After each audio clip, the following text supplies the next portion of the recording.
Frederick was a horse that loved to do horse things.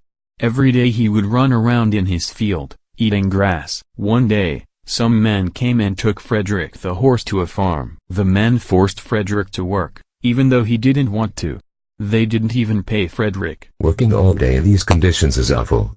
I don't get paid and have to sleep in a shack. I really dislike being a slave. Frederick decided to teach himself to read and write, and to educate it.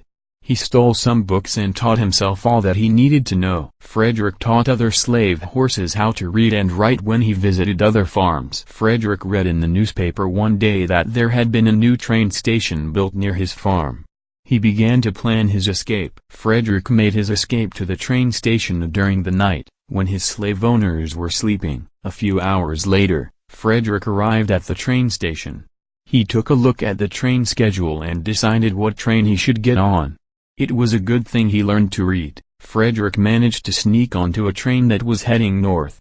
Frederick wanted to get on board a train that was going north because they were friendlier to horses. Once Frederick arrived in Pennsylvania, he realized he was in the north, where there were no slaves that were forced to work. Frederick found a Quaker fort. They would help him, because they were abolitionists like Frederick. They didn't like slavery. Hello, I see you're a runaway slave. Lucky for you, I'm an abolitionist. We'll allow you to stay here for a while until you move on farther north. A few days later, Frederick continued on. He was trying to put as much distance between himself and the southern states as he could. The farther north he was, the safer he was. Since Frederick was now a free horse, he was able to do as he pleased. One day while walking down the street he met another horse who had escaped slavery. Her name was Harriet. There was one thing that neither ever forgot, their fellow horses who were still enslaved. Harriet and Frederick made it their goal to help their freedmen they left behind. I know a guy who thinks like us. He has a newspaper and I think you would like to meet him.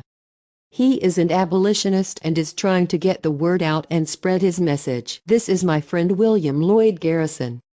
He runs a Liberator. He thinks slavery is wrong and he wants to help you. Yes, so I understand that you are educated and can read and write. I would like for you to come and help write on my paper. I also know you have good speaking skills. It would definitely help to give speeches about abolitionism and spread the movement.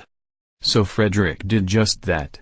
He wrote articles for the Liberator paper and helped spread the message of the anti-slavery abolitionist movement. He also gave amazing speeches that will go down in history.